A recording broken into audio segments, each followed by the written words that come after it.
Olá, combatentes do canal Arte da Guerra. Gente, é um prazer muito grande receber o Larry Johnson aqui, tá? Vocês desculpem o horário, mas a gente está trabalhando com o horário dos Estados Unidos e é o horário que ele dispunha, uma personalidade importantíssima, tá? Trabalhou na CIA, foi instrutor de Forças Especiais americanas, pessoa que tem uma experiência enorme nesses assuntos aí underground, tá? Larry, welcome on board. Mr. Marcelo ou Davidson, quem é que vai fazer as boas-vindas aí? Say again? Vai, Marcelo, vai, Marcelo. Oh, okay. Okay. So, again, I'm going to say something in Portuguese for our channel. So, pessoal, estamos aí fazendo hoje uma live compartilhada com o comandante Farinazzo, do canal Arte da Guerra. Tá do lado de cá. Vamos fazer um papo muito maneiro novamente com Larry Johnson, né, que é ex-analista da CIA, e hoje tem um site que se chama Sonar 21, né, The Son of American Revolution, e vamos ver o que vai sair disso aí. Hoje vai ser tiro, porrada e bomba. Vamos lá. So, muito obrigado, Marcelo. Thank you very much. I understood most of it. Yeah, hopefully Okay. you do speak Spanish, right? Yeah. So That's good. Cool. Larry, Okay, so, my Farinazzo, please. My first question for you is about the coup that made the fall of former President Dilma Rousseff. All we know in Brazil that the Department of Justice coopted some persons of the Ministry of Justice in Brazil. By your experience in Latin American affairs, what do you think that this is the way of that CIA and Department of Justice work in this continent, in South America?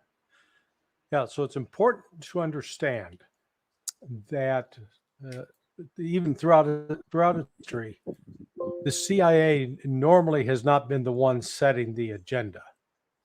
They've had a tendency to be more like the dog at home that wants to go out for a walk, and the master has to show up with a leash to take it for the walk. So the efforts to overthrow other governments always hinged upon policy differences, where the United States would have a particular point of view, and that the government that would become the target either was pursuing an economic or political or even military priority that the United States rejected. As in the case with the United States wanted to get rid of Salvador Allende in Chile, I know, but again, that was not a CIA-led plot. I've actually friends with a fellow who was a young case officer at the embassy at the time, and he told me that the CIA wanted to be involved, but it was the Chilean Navy just said, stay the hell out. They kept the United States inside the embassy, so the United States was not unhappy with the outcome, but in that case, the United States was not driving that boat. When you see the government, like through the Department of Justice, coming down and starting to indict members of a foreign government, that's usually the first sign that the United States is working to undermine that government. And to be natural to have the CIA involved. And the normal CIA activities would be to reach out and establish contacts, particularly within different branches of the military, to enlist their support and ensure that there would be control of key newspapers, television stations, and radio stations. So it would not surprise me. I don't have any firsthand knowledge of the coup activity then, but it would not surprise me that the United States had a hand in it. Okay, thank you, Larry. Who is the next? Marcelo or Davidson? Well, I would like to ask how exactly is the modus operandi of the United States in these cases, in this type of cases, when they do have some kind of intervention in a country? How does they acquire assets or agents That was very important for me. You just dropped in my lap the definition that I was looking for, talking to Anya. Yes. And I wanted that definition, the separation between a CIA agent and a CIA asset, or an intelligence, a CIA agent or asset. A CIA And, officer and a CIA agent. So a CIA agent is somebody that a CIA officer will recruit. So it would be if a CIA intelligence officer who's working in Brazil, whether they're under official cover or if they're even under non-official cover, their goal is to find Brazilians who are well placed, who have influence, who have access to information the United States wants to get, and then you recruit them. You find out what's their motivation, what's their weakness. Now, it used to be during the good old days of the Cold War, the United States had a moral advantage over the Soviet Union. We could offer the fact that the United States was a more free place, that there was greater economic, that you didn't have to be the member of the Communist Party and have special connections in order to get the best schooling and the best opportunity.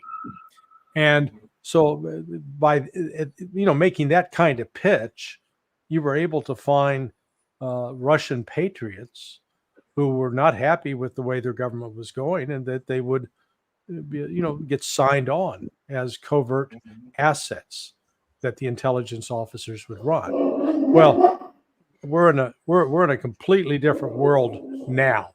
We're in a world where the United States is basically become a degenerate society, a lawless society.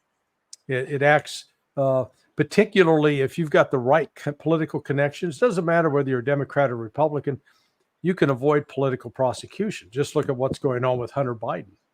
Look at the Clintons, the Clinton Foundation. They got a license to steal and committed tax fraud on an enormous scale. So right now, a U.S. intelligence officer trying to go out and recruit, say, a Russian to work for us, the Russian's first question would be, why? What's in it for me? You can't pay me enough money to take that kind of risk.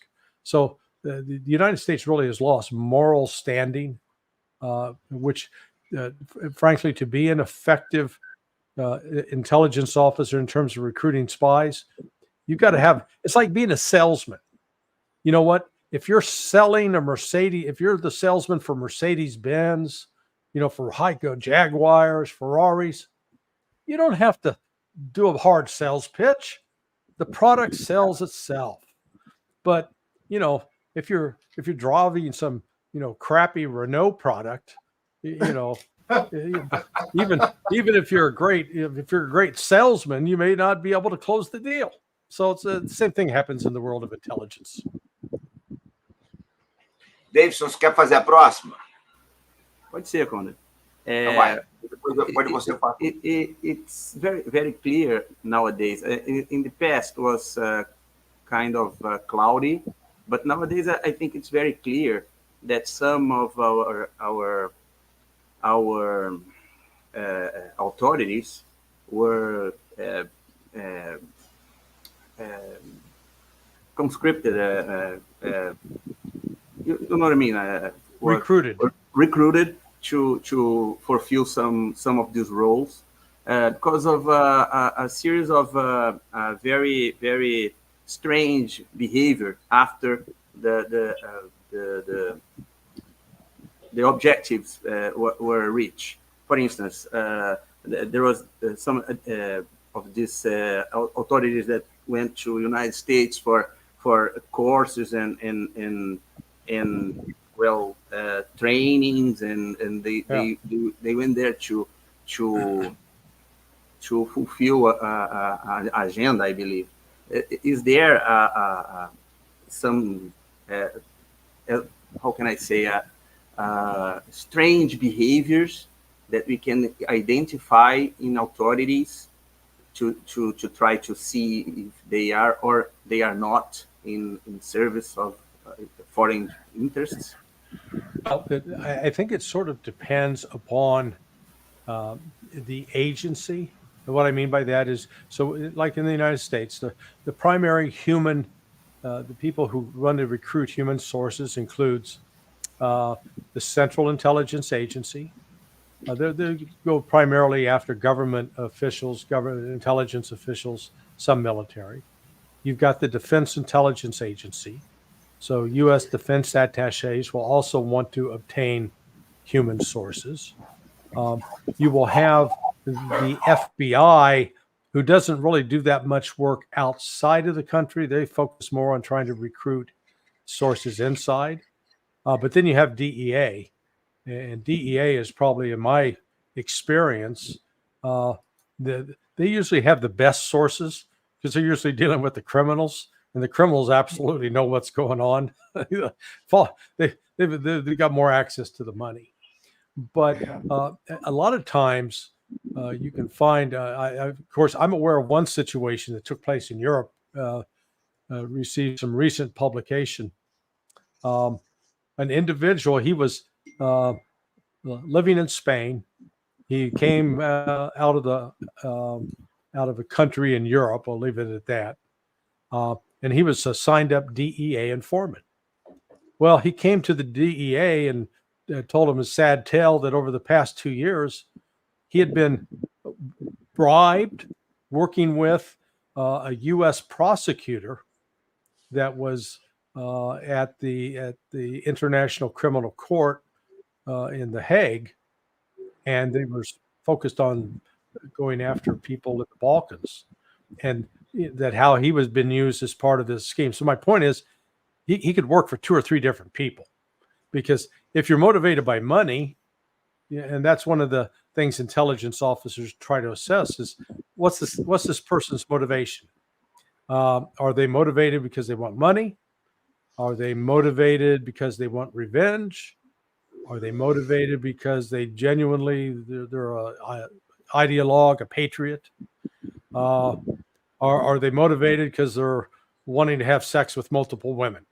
I mean, I know of one, in one case, a buddy of mine, he was running an Iranian, and this Iranian had a dream that he wanted to go to Las Vegas and sleep with 2 women at the same time. And so here's my CIA buddy. He was walking around like a pimp in Las Vegas looking for 2 hookers to take care of his guy. So, it's just they can cover a whole range of things. When you get all that out of the way, you got to come back to the central question: what kind of information are you looking to get? What do you want to know? And I think the CIA has become overly reliant on foreign intelligence services to pass on information that they collect. Because remember, what I'm describing, it happens in the United States, but it also happens, I guarantee it will happen with Brazil's intelligence service, and with Israel's, and with Germany's, and with, most mainstream countries have intelligence services, and they're tasked with going out recruiting people who are going to provide them with information. And part of that is, it's like if you're a single guy and you're going out to the bar at night and you're trying to pick up a girl, you got to figure out, what's it going to take to convince her to go out with you? Are you going to have to appear to be a rich, wealthy guy, or do you have to be really funny, or, so you find out what the recruiting strategy is, and every country does that. Sure. Larry. Sir.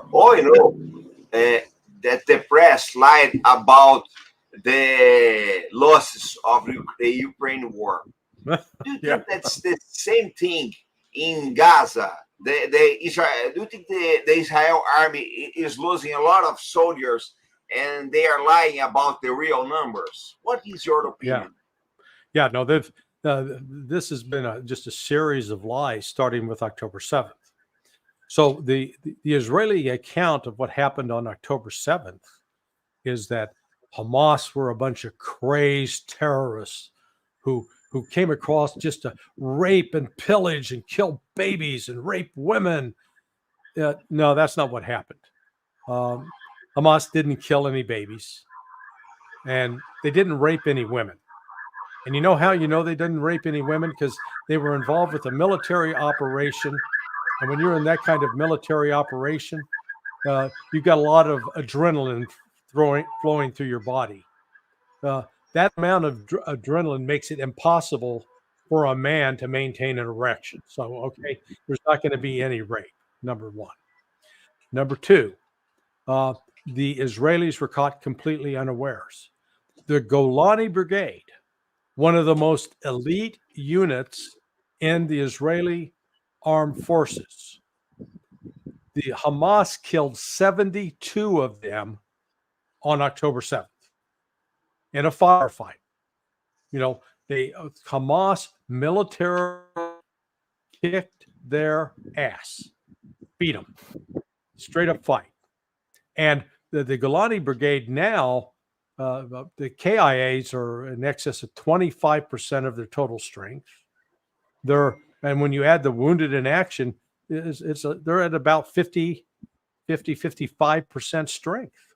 Now that was military defeat. Then once the Israelis, who had ignored the intelligence, they had intelligence warning them that this was going to happen, they ignored it. Partly because the intelligence analysts who were telling them that it was coming were women. And they did, the Israeli guys generally are pretty arrogant and, sexist. What does this chick know? I'm not going to listen to her. Well, boom, Hamas launched this operation that they'd been planning for months and training for months. And so when Israel reacted in a panic, they scrambled a bunch of attack helicopters, Apaches. You got all of these people who are fleeing from this rock concert. All of those vehicles are shot up by Israeli helicopters. Hamas didn't have helicopters. Hamas had paragliders. So the paragliders weren't shooting rockets. They were not burning cars. They did not have RPGs that were destroying these cars. That was all on Israel. Initially, Israel came out and said, they killed 1,400. And then they said, okay, well, 200 of the dead are Hamas fighters. The other 1,200, that's what Hamas did. No, I guarantee you that Israel may have been responsible for the majority of the Israeli civilians killed that day, that they were not killed deliberately by Hamas. Hamas's goal was to grab as many hostages as possible, take them back across the border to use them as bargaining chips. Mm-hmm. And Israel killed a bunch of its own people to prevent that from happening. It's not my opinion, we got multiple Israeli eyewitnesses. This has been reported extensively in the Israeli press and Haaretz that the Israelis, for example, they took the press to some of these kibbutz, and in one kibbutz they showed this house that was just destroyed. And this is what Hamas did. Hamas didn't have any weapon systems that could do that. And one of the survivors of one of those homes testified it was the Israeli tanks that did that.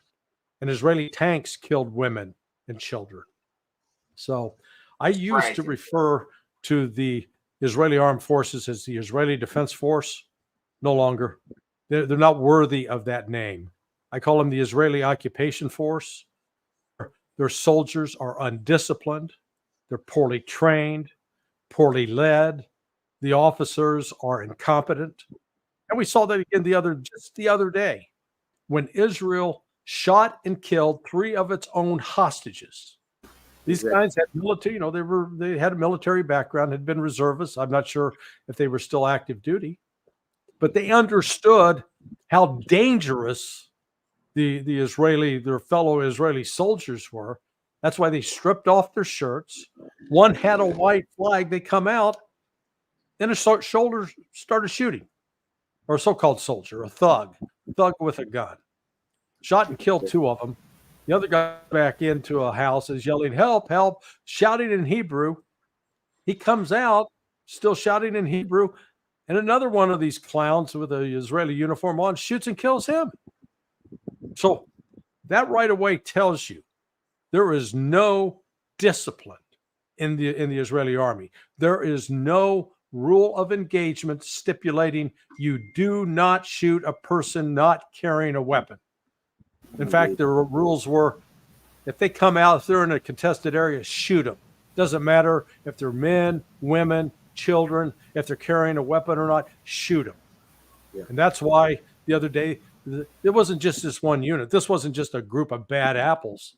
This is throughout the Israeli occupation force.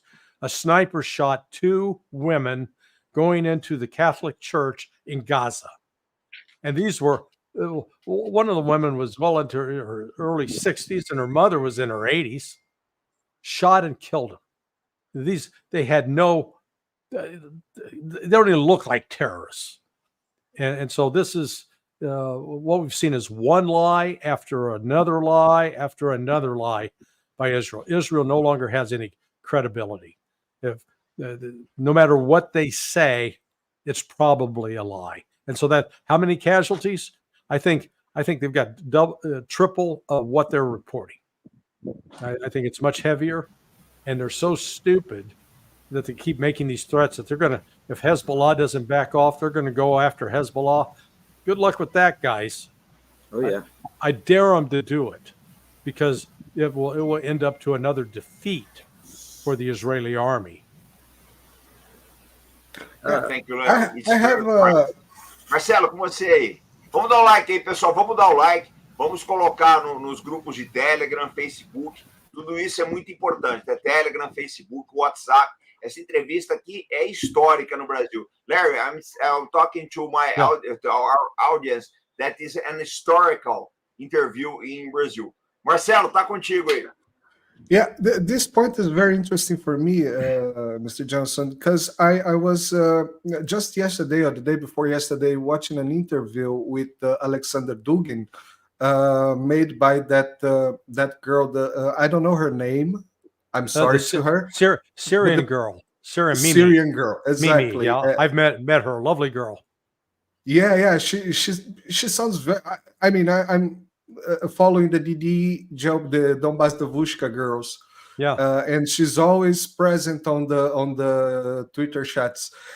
But in this interview with Alexander Dugin, at some point she was asking all this about these wars and everything, and she was asking about how the Russians would act in this Israel situation, and his answer is quite pragmatic. Look, we Russians, we have a problem here.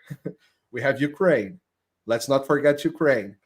We cannot open infinite fronts of war. We have to take care of our problems. Yeah, we are going to do very strong declarations that we condemn what Israel is doing in Gaza, but don't expect us to go solve the entire world's problem. And at some point he says that, and I'm quoting him, I'm a little disappointed with the Arabic world because I don't see them taking care of their problem in the same level that we are taking care of our problem here, in the same level that China is taking care of its problem there. But at the same time, and now I'm talking by myself. Now, at the same time, I see all these Yemenis Houthis taking very strong actions. And when I see that, it looks to me, okay, you're proxying us, we are going to proxy you. Sure. I mean, Iran is not going to directly attack Israel or something like that. But what the Houthis are doing in the Red Sea, in the Red Sea, it looks a lot like they are strangling the Israeli economy. Right. To that, well, not just the Israeli economy. Oh. I mean, they've shut down the Red Sea. I mean, it's like that book. There's a book called The Mouse That Roared, And in the Yemen, in that sense, is the mouse that's roaring. It has been able to effectively shut it down. Now, we can argue from a standpoint of just pure international law that what Yemen is doing is illegal, and is considered an act of war. So it's what we're going to see is the United States and Great Britain probably. No, I'm not sure. I know Egypt's not going to get involved, and Turkey's certainly not going to get involved. It's been basically the Western Europeans and with the United States, we're going to attack Yemen to try to destroy their ability to launch missiles. Well, sounds good in theory. The problem is Yemen's the Houthis. This war started initially with a Sunni-backed government that was closely aligned with Saudi Arabia, and then the Houthis, these Shia, they're real hardcore Shia Muslims, and this conflict goes back something like 1,000 years. So we're not talking something that just developed a couple of years ago. This is deep seated, goes from generation to generation, and so the Houthis fought, despite fighting the United States, and held up, and then have not been destroyed up to this point. Now, what you have, it is the government of Yemen. It's under the control, it looks like, of predominantly Houthis, and they have vowed that they are going to fight, and they are delivering on that vow to fight on behalf of Israel. So the United States is going to try to attack their missile sites. The problem is Yemen doesn't have these thick bases with missile sites. So if you remember the Gulf War, in 2003, and then the first invasion of Iraq in January of 1991, where the United States was trying to destroy all the Scud missiles, and we had control of the air, we had we had trouble finding them, we had trouble stopping them. And I think that's exactly what's going to happen here, that the United States is going to launch it. It's going to end up killing some civilians in Yemen, and that's just going to fuel the desire for revenge greater and greater. And Yemen's going to continue to launch missiles, rockets, drones, and these ships are going to try to fend them off. The problem is those ships don't have an unlimited supply of ammunition. They have a finite supply. And a lot of the air defense systems that the United States uses are from, let's say, the Aegis battery. Well, the cheapest missile in that costs $472,000 a pop. The more advanced one is $1 million a shot. Okay, so if the Houthis are launching a drone that costs $5,000, $10,000, United States is basically using $1 million missile to take out a $10,000 drone. Now, does that make sense economically? No. So at some point, if the Houthis keep swarming these ships, at some point the ships are going to need to be resupplied. Here's another problem. The ship tenders that used to exist in the Navy, and I should let the commander speak to this more appropriately than me, but those ship tenders would come alongside, and they would have ammunition, new supplies of rockets, missiles, and loaded on board. Well, the U.S. Navy, apparently, according to Simplicius the Thinker, no longer has those ship tenders. So that means these ships have to go find a port where they can go in, be in safe harbor, and then the stuff can get loaded on then. And then on top of that, you've got the production problem, because as we found out in Ukraine, here's United States. Oh, we're a first world superpower.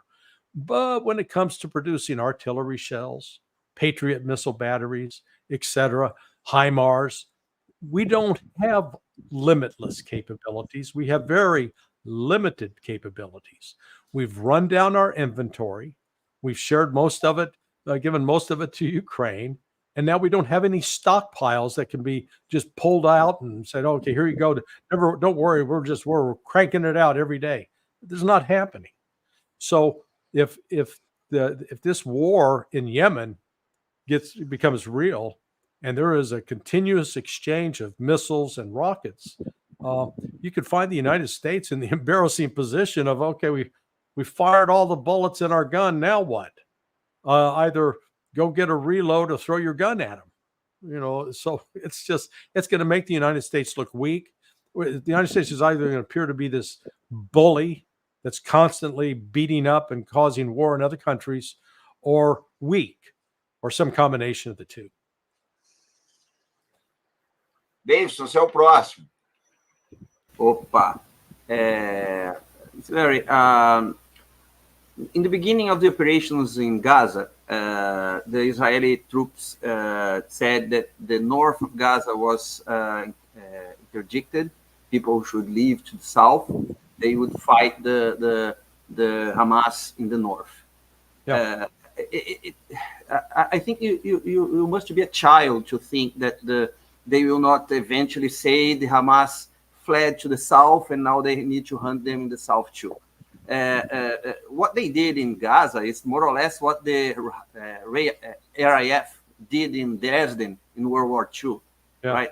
But they are not using fighters to shoot in everything that moves. They are using foot soldiers, as they did with the three Israeli hostages. Now they will start it in the south. The people in the south will have nowhere to go. It looked like they are trying to flush them out to Egypt, right? There is no other way out. They will be bombed, and they expect the Egypt accept all of them. Are they still hoping for this outcome? No. Look, what the Israelis have lied about. What they said that their objective was to destroy Hamas. Yeah, that was their objective. No, it's not. Their objective is to destroy the Palestinian presence, not only in Gaza but in the West Bank. That's why they destroyed all the hospitals. They're attacking every hospital. Yeah. They're attacking every clinic. They're attacking and destroying schools. They're attacking charitable organizations. The Israelis have no regard for life. They are behaving in the same fashion that the Nazis behaved when they attacked decided to eliminate the Warsaw Ghetto comprised of Jews, and the same way that the Nazis behaved when they tried to destroy the Polish resistance in Warsaw in 1944. So it's a policy pure and simple of genocide. It is to eliminate Palestinians out of Gaza. There are already news stories circulating of Israeli real estate firms advertising, hey, be the first one to buy your property here in Gaza. Oceanfront property, woohoo. Oh, yeah. That it's sick, it's cynical, it's criminal. It's just despicable what they're doing. And they're not confining it to Gaza. That's why the Israelis are going into the West Bank. They've armed all of these settlers who are illegally occupying territory. And they're rounding up Palestinians, arresting them for nothing, women, children, teenagers. It's one thing if you've got somebody who's actually committed a crime or who's threatened violence and they're carrying a gun, but that's not what they're doing. So what they're doing is just through sheer intimidation, trying to incite fear.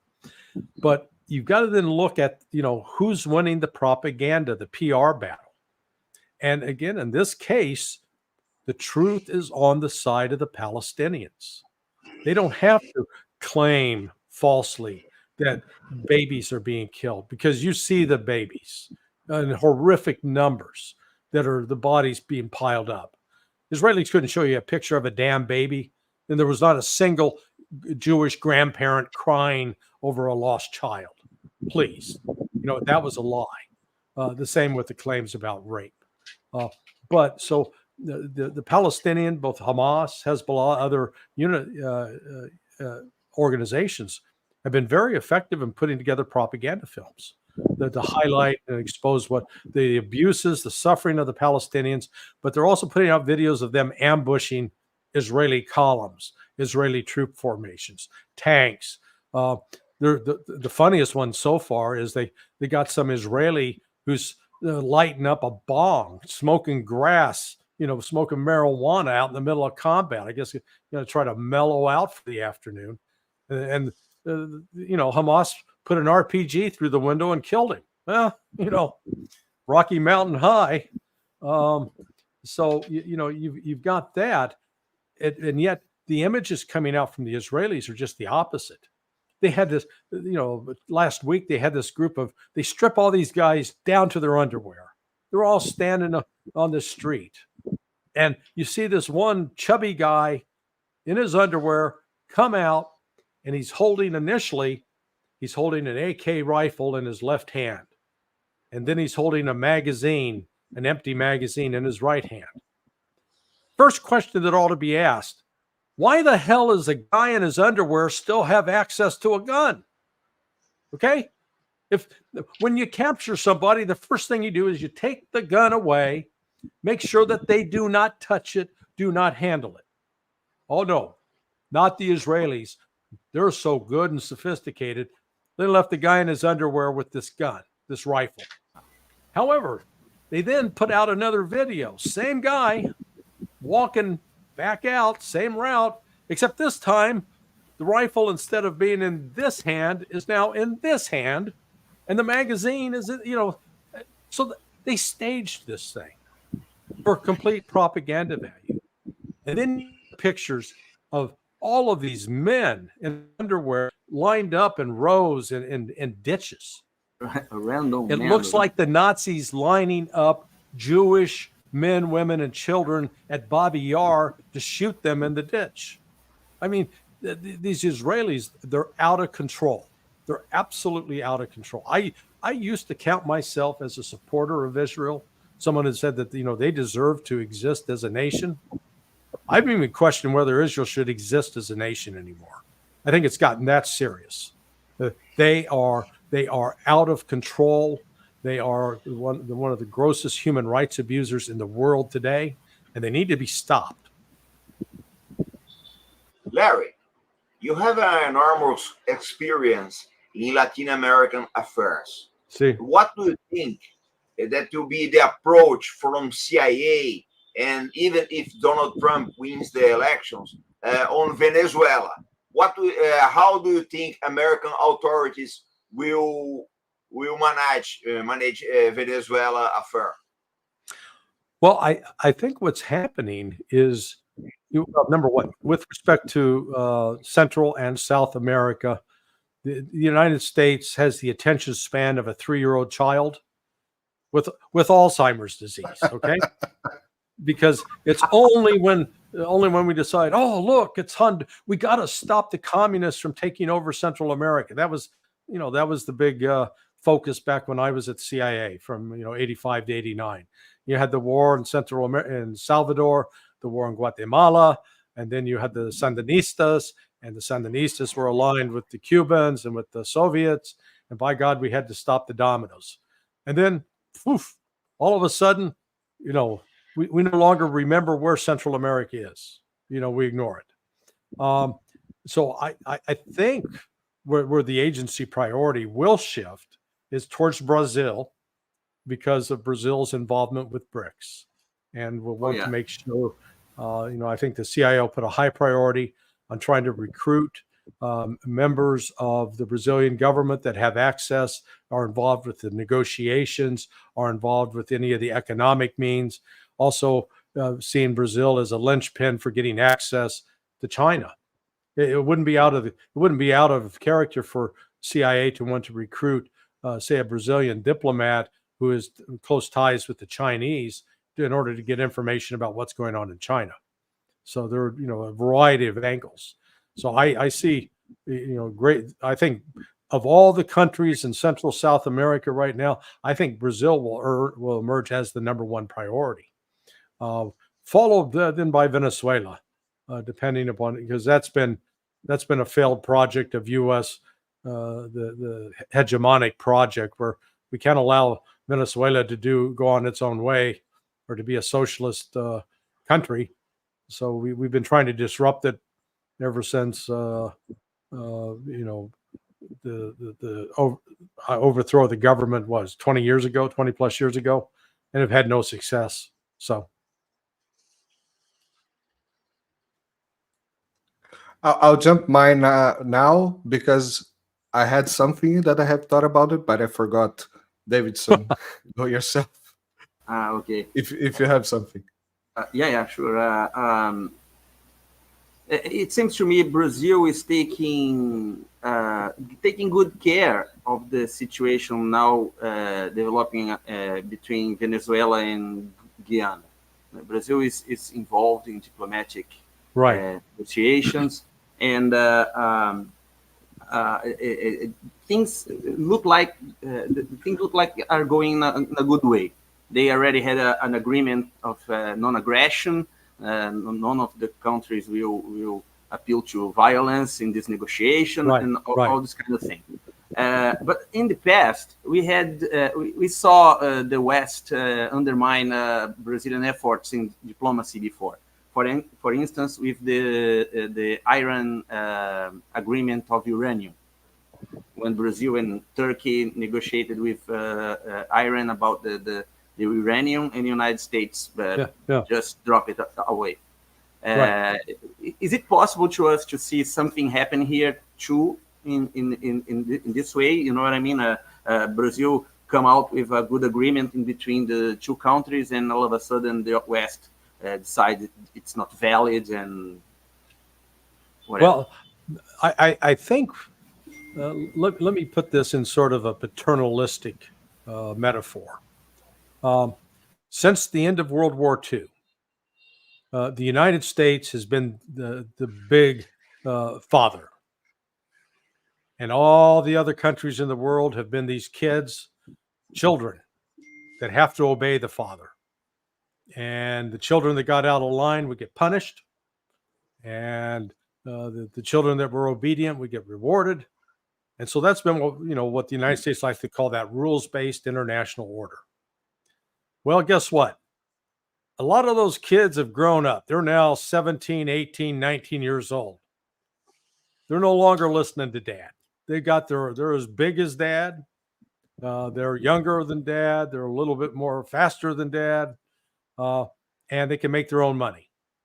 And so all of a sudden, the United States is grappling with this fact that it no longer can dominate the world like it used to.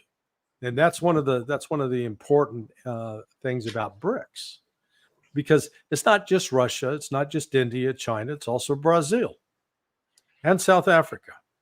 And the fact that Brazil was independently set up an arrangement with China to trade in respective currencies outside of the dollar, that's alarming to the United States. And frankly, there's not a lot the United States can do about it. The United States also has shot itself in the foot, because instead of being reliant upon diplomacy, we have become just a I call it the two-note Charlie strategy. Note number one are sanctions. We're going to impose economic sanctions. In fact, if we really don't like it, we're going to take your money. We're going to seize it.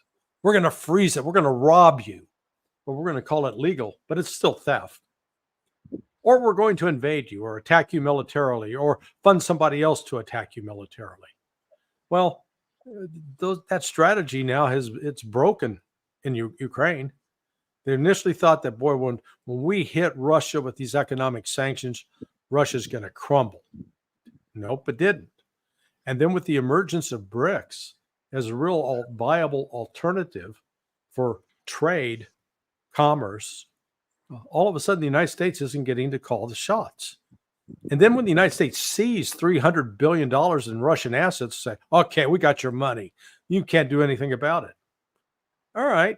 So, what Russia is ultimately going to do is they'll get a hold of companies that owe U.S. corporations money or U.S. banks money, and they'll just seize their assets. So, okay, two can play this game. And so within this, Brazil's charting its own course. And that independence is going to infuriate the Washington establishment, but there's not a lot they can do about it. Brazil's grown up. Let's put it that way. Larry, let's take a little about Ukraine. All we know that Ukraine has a tradition of corruption. Do you have some fear about, with the end of the war, the weapons that United States, a lot of weapons, billions of dollars in weapons that United States gave to Ukraine, go to be the Western terrorist organization and even criminal organizations in Latin America and Europe? What's your opinion? What will be the destiny of these weapons? Yeah, I think it's more likely that the criminal organizations be the one buying those weapons up. Most terrorist groups are broke. They don't have a lot of money, or if they do have money, it's because it's been given to them by a state sponsor that supported them. So I see you got to always follow the money, and the guys that got the money are the criminal organizations, the drug traffickers in particular. So I've been actually sort of surprised we haven't seen a larger appearance of these weapons in the hands of Hamas, for example, in Gaza. They appear to be using some rather more conventional anti-tank guided missiles, sort of old school RPGs, as opposed to some of the latest, the javelins, the strikers. We're not seeing any of those. So is clearly out of control in Ukraine, and it has been for a year and a half. You had a 60 Minutes report from a year ago, July, where they were commenting at the time 30 to 40% of the stuff the U.S. was sending was going missing. But the other problem they have is the U.S. equipment and the NATO equipment that does make it to the battlefield. It's getting shot up pretty quick. I mean, none of the tanks and Bradley vehicles have much survival time. They're not lasting very long at all. They get 1 or 2 missions and boom, they're gone. And we get back to the production problem. Nobody in Europe or the United States has a tank production facility that's churning out 5-10 tanks a month. Just not happening. It is happening in Russia. So again, advantage Russia. Thank you, Larry. Marcelo, esse é o próximo aí? Tá fechado, Yes. fechado. Yeah. Yeah. I think I got it now. Yeah, you listen. Yeah, you're good. Me? Yeah, good. Sorry about that. Just post a small opinion about that. When the war started, we saw some videos that people said no, it wasn't a javelin in the Mexican cartels. Right. Some videos raised up, but in Brazilian cartels, let's call it like that, in Brazilian drug dealing, I started seeing a lot of videos after the war started in Ukraine. I started to see a lot of videos of very heavy weaponry. Not exactly. I'm not a weapon specialist, but it's not the kind of weapon that normally you're gonna find in the favelas, for example. The helicopters, shooters, and stuff like that. Very, very heavy weaponry. But I mean, just internet videos. But concerning the Ukraine situation, I would like to try to understand. I mean, I'm seeing yesterday there was this New York Times piece, yesterday or the day before yesterday, talking about the companies, the Western companies that Putin is seizing the assets to pump his war machine and all that stuff. And watching Alex Cristoforo, he made a very interesting point that piece from New York Times sounded a lot like a preparation for seizing the assets, because the European Union has no idea still how to do it. But my question at this moment would be, how do you believe, or how do you see the United States getting his ass out from this situation? Because I mean, the writing's on the wall. Everybody can see everything. Right. But how do you think the Americans is going, or is the United States trapped in its own narrative spin-off. Yeah. No, I think we're trapped. We're going to be, look how we exited Vietnam. Look how we exited Afghanistan. We basically, we're like the person in a house on the second floor. The house is on fire, and they wait until the fire gets to the second floor before they say, oh man, I got to get out of here. I'm going to die. So they go running out. I think the same is going to happen in Ukraine. A friend of mine was in touch with a senior Republican member of Congress. And my friend said to him, so, when are we going to get out? And the guy looked at him like he was crazy. Get out? Are you kidding? Boy, as soon as we deliver those F-16s to the Ukrainians, boy, it's gonna turn the tables on the Russians. And it's like, are you out of your mind? Number one, the F-16 is going to get shot down as soon as it gets up in the air, or it may get 2 missions before it gets shot down. How many ever they send? Secondly, the Ukrainian pilots have only got the minimal level of training to fly those aircraft, and particularly to operate them in a combat environment. It's insane. But, they'll deploy those F-16s. The Russians will shoot them down. And then the United States will realize, oh, we've shot everything. We've given everything we have. We have no more to give. And, that moment, I think, will come probably end of March, end of April, maybe in July at the latest. I don't see this war lasting beyond summer, from a simple standpoint of, as the U.S. political campaign heats up, the Americans have no stomach for more war at all. God knows what's going to be going on with respect to Yemen and Israel at the time. Then we could be in some other real serious international crises. The United States does not have the industrial capability to keep Ukraine in the fight. The hordes of illegal migrants flooding into the United States, it's become alarming.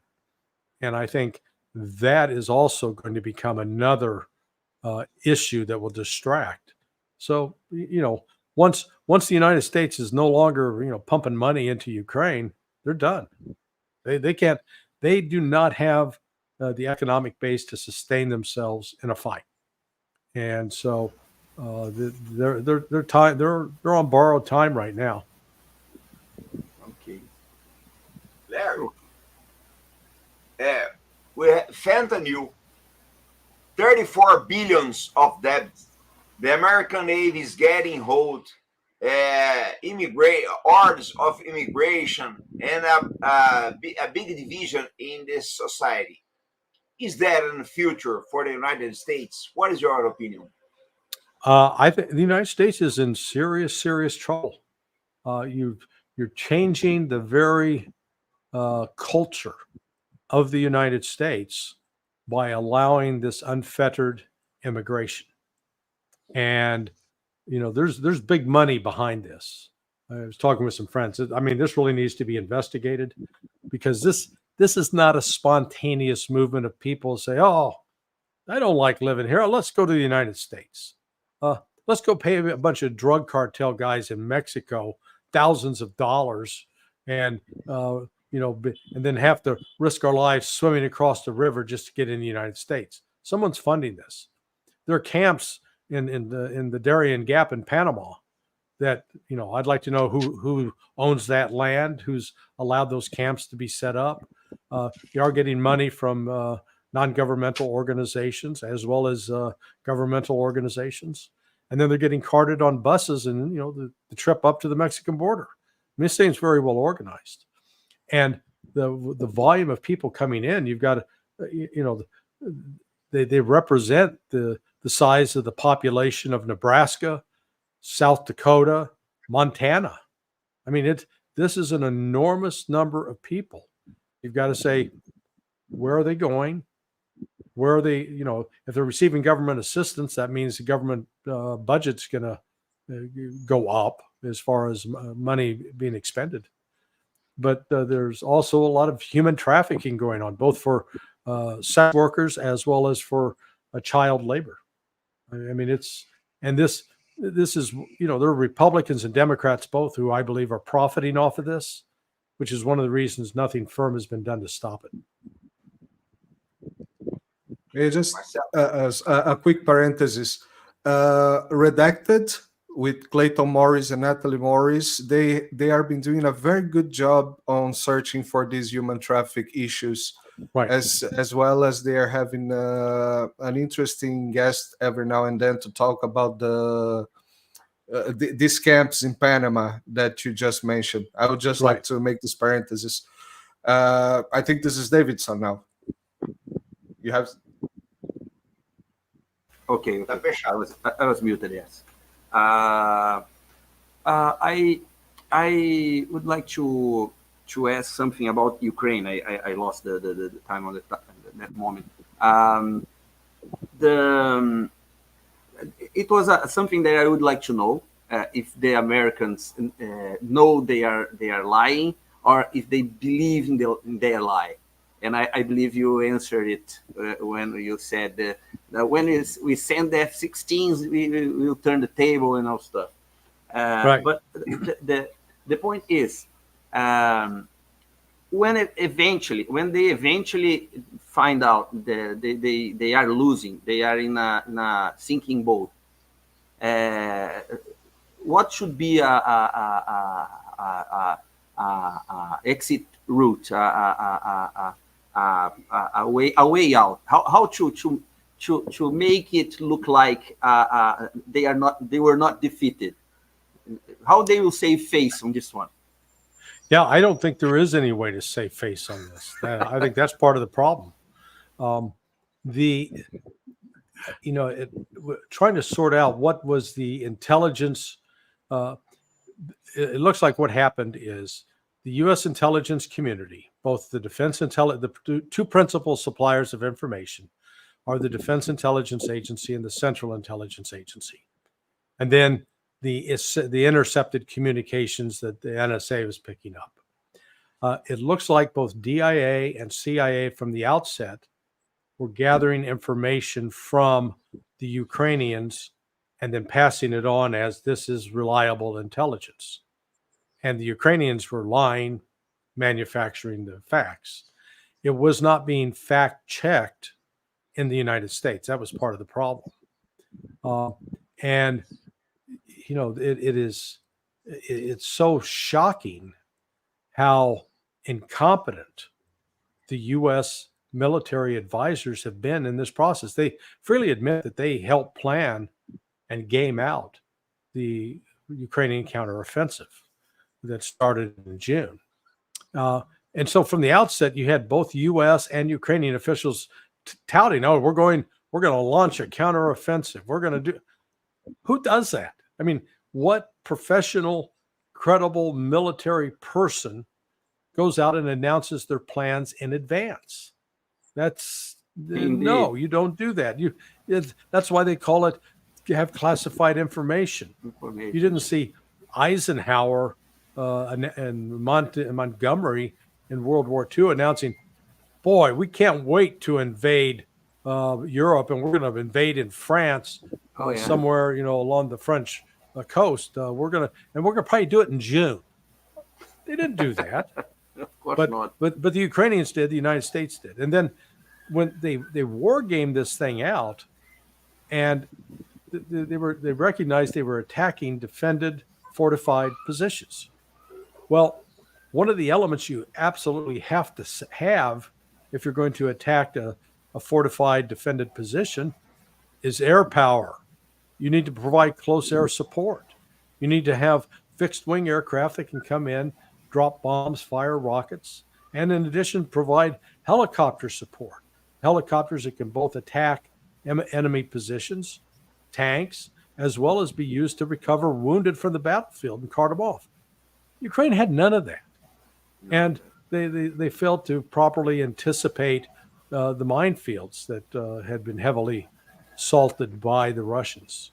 So, I mean, you knew from the outset it was going to fail. I mean, myself, Doug McGregor, Scott Ritter, I think all of us, Brian Berletic, the number of us that were commenting on it in June, that, you know, this was going to be a dud. That I see. And there was, you know, we weren't some geniuses. It's just, it was, you know, we understood some certain basic fundamental principles about what you need militarily. When I read that Zaluzhny, you know, as he changed the strategy, he goes, "Oh my God, we're losing all these armored vehicles and tanks. So I got a great idea. This shows you what a moron this guy is. We'll send our guys up like 3 kilometers from the attack point. We're going to have them get off the trucks and have them walk carrying an 80 to 90 pounds. So it's like 40, 45 kilograms of weight in a backpack to get to the front line."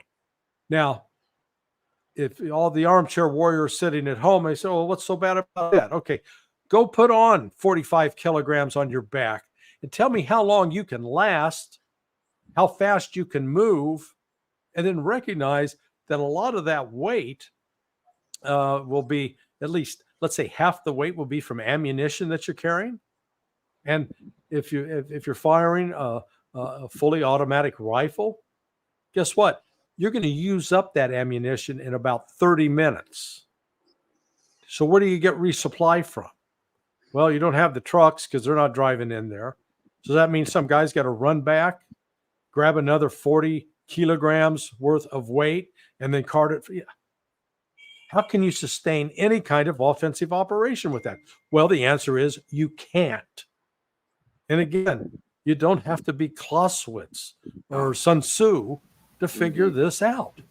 And that, so this is why this whole thing has been, it's been a malevolent, deadly clown show, deadly for the Ukrainians.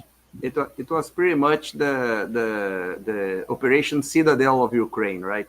Yeah, they did it in despair, not to achieve anything. It was it was like attacking Kursk. Yeah. Yes. Yep. Zaluzhny said that's Kursk. Okay. Zaluzhny said this. O Marcelo, Davidson, vocês querem? Estamos com 1 hora. Acho que vocês querem fazer mais alguma pergunta?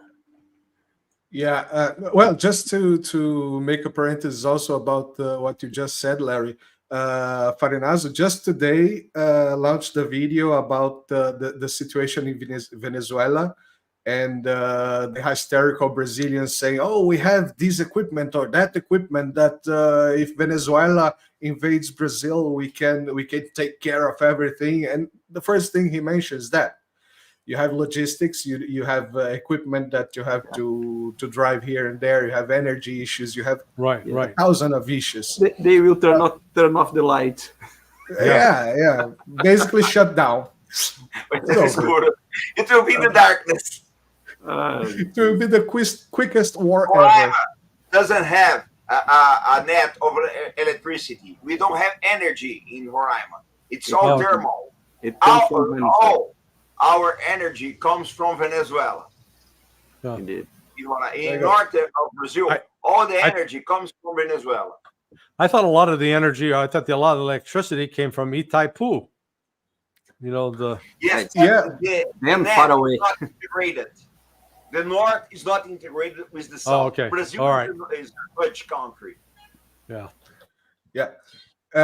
We just reached 1 hour. I have not 1 hour and 5 minutes. I have not asked you in beforehand how long would you be available, sir? This time, sorry about that. Yeah, I can go if another 30 minutes if you wanted, or if you want to stop, it's up to you. You guys, I'm as usual enjoying a lot this conversation. Oh, me too. I have coming back to the situation of the borders, the American borders, and the Panama and everything. I saw there was a very interesting thing that I saw also on Redacted. I have talked about that with Davison before. That Redacted made a piece showing the images of the immigrants crossing the border, and most of them were like war-aging males. Yeah.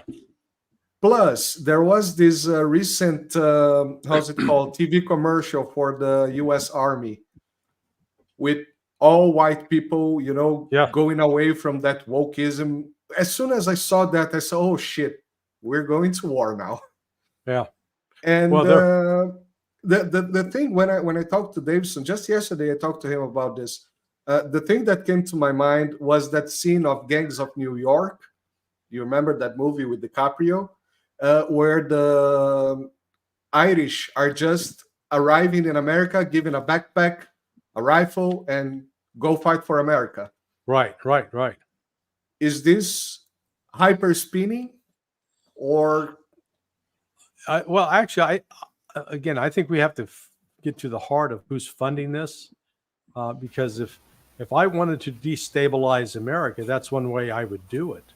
I would flood it with refugees, but with the military-aged male that have actually been trained, that can integrate themselves into society and then carry out, terrorist attacks, sabotage, economic sabotage, destroy power centers, power grids.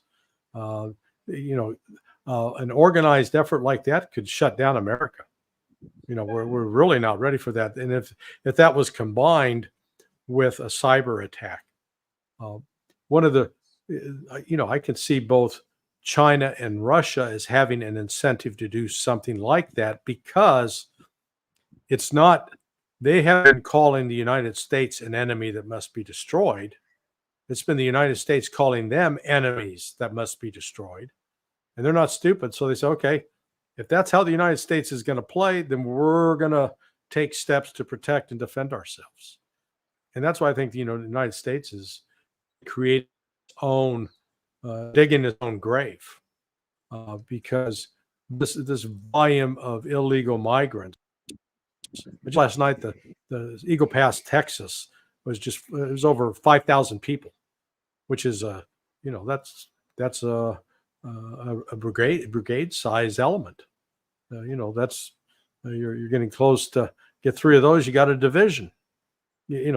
So these are armies of illegal migrants, and they're going to create a real security problem in this country, and so just the ability of the United States to absorb it is gone. So it is we're in some very dangerous times here. My reasoning was slightly different of that, because when I see that the U.S. administration leaves the border open as at will, and getting these income of war-aged male, could it be that the United States United States have failed the 2 previous years on getting people on the army, right. The usual? Could it be that's why that scene from Gangs of New York comes from? Yeah, no, I understand what you're saying, that they're being used, that they would be recruited into the U.S. military and then be asked to, go fight and earn their way in. There has been some of that, but not a lot. Because, again, the biggest problem is you got to speak English, even if, ¿Por qué? Yeah, porque sí, comandante, Sí, comandante. They've got, because if they don't speak English, how are they going to know how to follow commands? And much more importantly, if you're communicating over a radio communication, much harder in a foreign language, it's tough. You've got to really have the ear to understand the sounds. And English is a very difficult language. It doesn't play fair like Portuguese or Spanish. At least in Spanish, you see how it's written, or in Portuguese, you know how to pronounce it. Not in English. It can be very situational dependent how you pronounce something. So that, I think, is an obstacle to it. But they are all these military-aged guys. A lot of them, I know, down in the Houston area, are being recruited into gangs, being signed up into these criminal gangs. So that's where I think the drug traffickers are actually using this as a way just to expand their marketplace in the United States. Larry, do you think Netanyahu has some chance of stay in his chair? No, I think he this latest episode where the soldiers killed those 3 hostages, those 3 Israelis, and then Netanyahu and company lying about it, claiming, "Oh, this was a mistake." That's a lie. Not true. It was not a mistake. It was Israeli army policy, standing orders. Those are the rules of engagement. And I think they'll try to pin this on the 2 soldiers that killed those the former Israeli hostages. But I think the whole chain of command ought to be brought up on charges, but they won't be. But I think it'll force Netanyahu out. But enforcing Netanyahu out is not going to change Israel's policy towards Gaza. I think that's important for people to understand. The Israeli public overwhelmingly supports what Netanyahu is doing in terms of destroying the Palestinians and forcing them out of their homes. That has overwhelming support. I don't see that changing. But getting rid of Netanyahu, they don't like Netanyahu. Getting rid of him and having somebody else come in that will continue the policy is, I think, what's most likely to happen. And that's going to be a tragedy for Israel. I think this entire war really is going to create a dynamic that it will raise the possibility of Israel's coming to an end of its existence. É claro. Marcelo, acho que a gente pode fazer as últimas aqui, né? Yeah. Go ahead, Dave. So you have something? Yeah. Well, it's not exactly. It was not clear to me, at least to me, that the Israeli public, opinion, is so monolithic in this matter. So they to us, at least how the information comes to Brazil, to the Brazilian news and stuff, it's kind of divided. There is people that support, there's people that doesn't support, and I think personally, it was strange because no one starts an operation like that with major support, right? Because it will be consequences. You Right. start an invasion there, people will attack you, and your population will get will suffer the consequences, and the opinion will change, and all that dynamic. But to us here,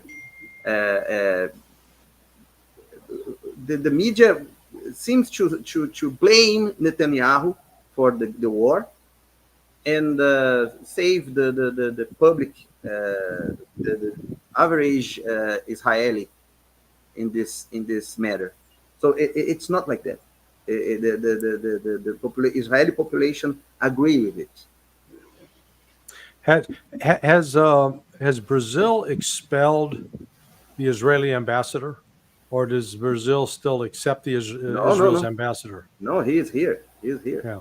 So, I think one of the first steps that has to take place is countries need to start breaking off relations with Israel and make them pay a price. So no, your murder of these civilians has got to stop, and you're Like out of here. Right? But as long as Israel continues to have diplomatic access to other countries, it's going to keep doing what it wants. Whatever, even though Netanyahu himself is personally unpopular, the overwhelming number of Israelis support the policy of, if the only good Palestinian is a dead Palestinian. The expression we used to use in the United States with respect to the American Indians. Yes. You know, the only good Indian is a dead Indian. Where you had one general out in Colorado. He said with respect to the babies of the Aboriginal tribe, nits make lice. You know, so kill the children. That's exactly what Israel's doing. So they've embarked on this, and until such time as there is really more than just Yemen, you know, firing missiles back, until there's a real economic price being paid by Israel, it's going to be up to Hamas and Hezbollah to inflict enough damage to cause Israel to stop. I'm not sure that will happen anytime, you know, in the next month or two. That's more of a long, drawn-out process. But what Israel is doing now is so heinous, so disproportionate, that it's going to inflame and enrage a new generation of children who will grow up as adults hating Israel, despising Israel, and then will do everything in their power to destroy Israel. And look at what's happened, you know, in the United States. Right now, if you do look at the population, you go out and do a public survey, people that are between the ages of 18 and 40, the majority of them are saying that Israel was wrong and Hamas was right. That's shocking. That's shocking.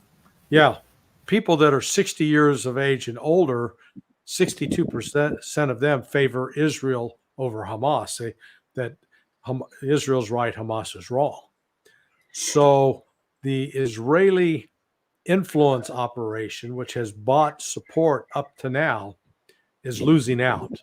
It's losing out particularly in the colleges, and particularly among the 18 to 25 crowd.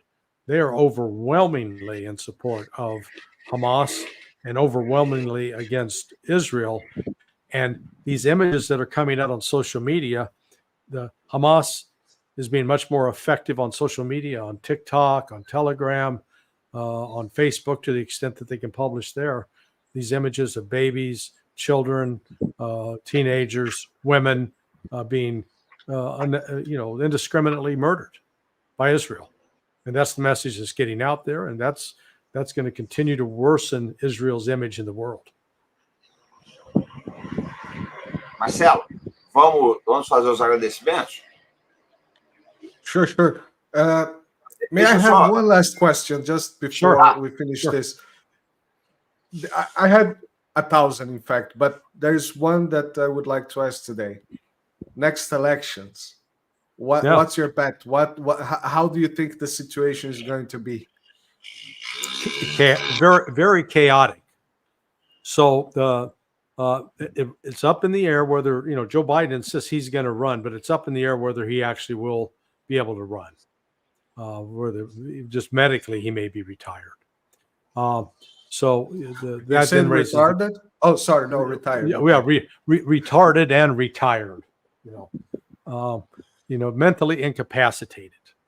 Then that will be the issue of whether Kamala Harris will replace him or whether they'll try to force her out. So there's going to be chaos on the Democrat side. You've got Robert F. Kennedy Jr., who's already decided that he's going to run as an independent. But as I noted the other day, he refused to acknowledge that there was a siege in Gaza. It's just, cowardly, crazy stuff on his part. So, but nonetheless, he's going to run and he will have some support. There's a group that's not yet publicly announced, but it's called No Labels. They are spreading word that they believe they can actually win the election. So they're going to field a candidate that I think is more likely to, again, take from the Democrats. And then, of course, Donald Trump is odds-on favorite to get the nomination for the Republicans. And right now, the odds-on favorite to win. But it is going to be extremely chaotic. And this will be, I think it'll make like your last election in Brazil between Lula and Bolsonaro. You guys look normal compared to what we're going to go through. Man, Tough job there. Yeah. Posso fazer então? Sure. Larry, I want to thank you. Mr. Marcelo is going to say other words, but I want to thank you and say to you that we want to bring you again in the next months, because it's a very, very important to our channel that Brazilian people hear you, your opinions, your view, your knowledge. Thank you. It's Muito very obrigado. I think it is one of the best interviews we made in this year, and I want to say a very Merry Christmas to you, and I hope you'll be back soon in our channels. Thank you. Thank you. Feliz Navidad. Obrigado. Yeah, Mr. Johnson as well. I don't think we're going to see each other again this year. Not like that. We can always keep in touch, of course. But I would like to wish you Merry Christmas, Happy New Year, and also for our friends in the Art of War, Arte da Guerra channel, Comandante Farinazzo Davidson from Imprensa de Destruição em Massa, the Press of Mass Destruction. And I would like to thank you again for coming, giving us all this information and your knowledge. I'm trying my best to share as much as I can from the Sonar 21, but there's a lot of things to be done. But every now and then I'm sharing here and there. Yeah, I understand. Well, thank you all. Yeah, you want to leave you want to say some words about where we can contact you, people can find your work? Yeah, just go to Sonar 21, the SONAR 21.com, and that will bring everything up. But I appreciate the chance to be with you, gentlemen. It's always a pleasure, and look forward to doing it again in the new year. Sure, that's. Sure. So, Davidson? A big thanks, and it was amazing. Thank you very much indeed. And that's it. Hope we see you again. Merry Christmas to everyone. Tudo bem. Ciao. Okay, thank you very much, guys. As we say in the Brazilian Marines, Ed Sumos. Here we are.